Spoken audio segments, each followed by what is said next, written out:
Всем привет! Today I would like to tell you about some maybe basic rules how to be a guest in a Russian house. There are not so many of them actually. I can't say that there are many too big or significant differences, but obviously there are some, mostly because Russia is a mixture of Western and Eastern culture, and for example, for Western people, some rules can be not obvious because they came from a Western culture. So I decided to mention them so you can be more prepared if once you visit some Russians at their Russian home. And I'll probably start from the very beginning of the visit, and actually most of the rules, as I think, they are about the beginning of the visit, because then there are not so many differences. I never noticed with Western countries, but for the beginning, yes, there are some things which can be a little bit tricky. So, for example, when you are just going to someone's place, usually in Russia it's a good manner to bring something to the hosts of the house. Usually for example, I ask, should I bring something or not? I think that's the best thing, because maybe they really need something, they want something to drink the tea with, or I don't know, and then you bring something that they really need. So I always prefer to ask, but even I prefer to ask with any kind of presents, for birthday presents, for anything. I prefer not to improvise. So yeah, I think you can ask. Maybe they even say that you don't need to bring anything, and then that's on your wish. You cannot to bring anything. It's not obligatory, or you can still bring something, and I think anyway it will be pleasant for them. Also, if you want to buy some bouquet of flowers for females, for example, in Russia, by the way, women, they like very much bouquets of flowers. So if you want to give them a pleasure, you can buy a bouquet of flowers for them. But you need to know that I think in the shop, in the flower shop, they tell it to you anyway, but just in case. In Russia, there is a rule that for example, there is such number of flowers in the bouquet as 1, 3, 5, 7, and so on. So uncountable, I don't know, I forgot how to name it. This is the bouquet for holiday, for happy holiday, like birthday, date, anniversary, wedding, and if there are such a number as 2, 4, 6, 8, 10, and so on, then it's a funeral number. But for example, if there is a one flower, it can go both for happy holidays, for funeral, because one flower, it's maybe you have got money just for one. So also sometimes people can bring to the cemetery just one flower, but just the most important thing, better not to give flowers with the numbers like 2, 4, 6, and so on. The next thing, it's actually pretty tiny, and I think not many people really take care about it, but there is the superstition that, for example, when you came to the place, but you haven't entered a home yet, so the host has opened the door, you don't need to shake your hands. For example, when you are in the when you and the host are on the opposite sides, separated by threshold, so you need to step over threshold, come in, and then you can shake hands, for example.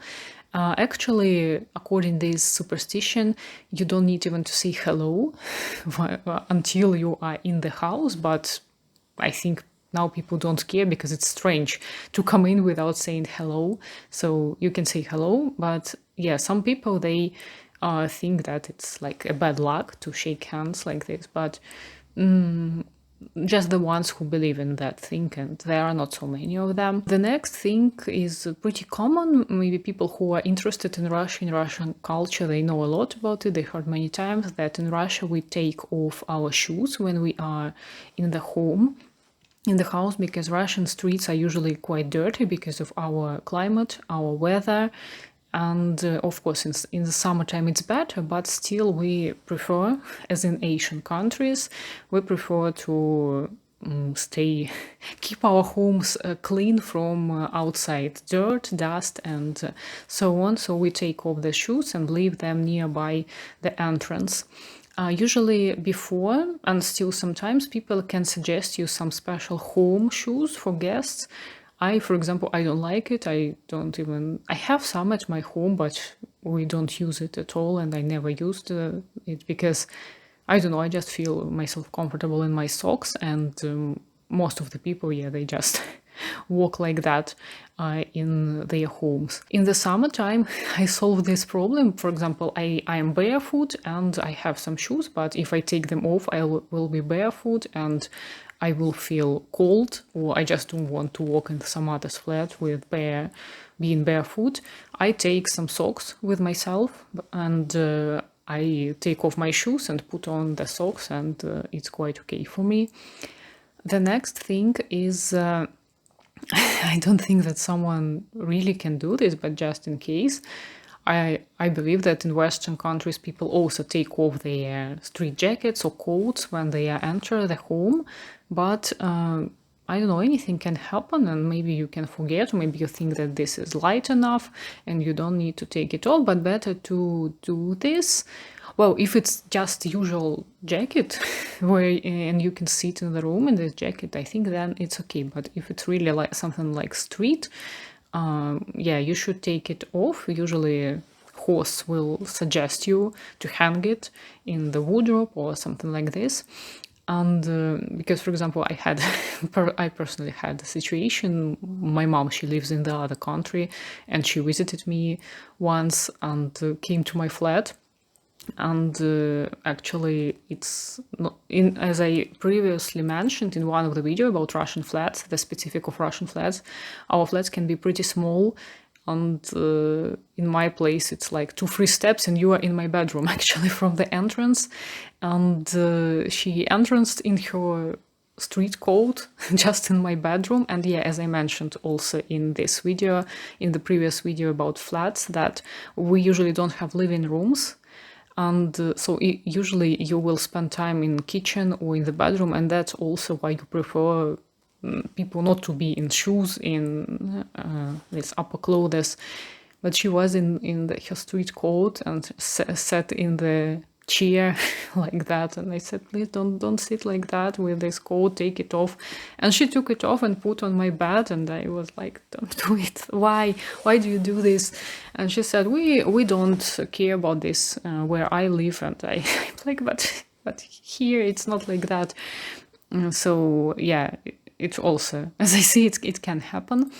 I saw in the movies, for example, in some Western movies, that people can lay on the bed in the street jacket, for example, or something like this. I don't, for example, even sit on the bed in my jeans because I can sit in them, or in my skirt, or anything in my dress, because I can sit somewhere in public transport, or I don't know where some strangers, hobos, have been sitting before me. And I feel disgusting to sit in street clothes on my bed, on my, I don't know what. Of course, I don't ask my guests to take off their pants or something, but I do some cleaning somehow after them. Sometimes I don't really have guests very often, but when I have, yeah, sometimes I do it because it's just more pleasant for me. So yeah, something like that. But it's me. Not many people do this. Yeah. The next thing is that when you took off your shoes, took off your jacket, then usually you need to. Then you need to wash your hands. That's also, I don't know, I'm not sure that it's really typical for Western countries, but in Russia, as in Asian countries, we wash our hands before meal. Or maybe not all the people even wash before meal, but actually it's still quite common. But when you came from the street, we always wash our hands. Some people also quite often wash their face. I don't wash my face when I in some other place as a guest, but some people, yeah, they come to me and they also wash their face. So it's also a common thing. Then usually people suggest you some towel for guests to dry your hands. Yeah, so something like this. And actually, I think that's it. So mostly it's about just entering home, and all the other stuff, it usually depends on people. Well, the one more thing, the only thing I remember, but I'm not sure because I heard that in Western countries, if people suggested you some food or drink and you refused first, then they are not waiting for you to have it later. For example, after some time you changed your mind, you felt that you are hungry, thirsty, and you asked like, now I would like to have it, and they are not waiting from you to have it. I don't know if it's true or not, because I believe it depends on your personal relationships. In Russia, usually when people suggest, they suggest several times. And they like ask, do you want? Are you sure you don't want? Don't you mind if I have it? Are you sure that you don't want to have it now? So, and if you change your mind later, you can ask freely. It's quite okay. So that's, I think, it. And all the other stuff, I never thought about any differences. I think it's quite similar with Western countries. So I think that's it for today. I hope it was interesting for you. Feel free to share your opinion in comments. I read them with a pleasure. Thank you very much for watching, and пока-пока.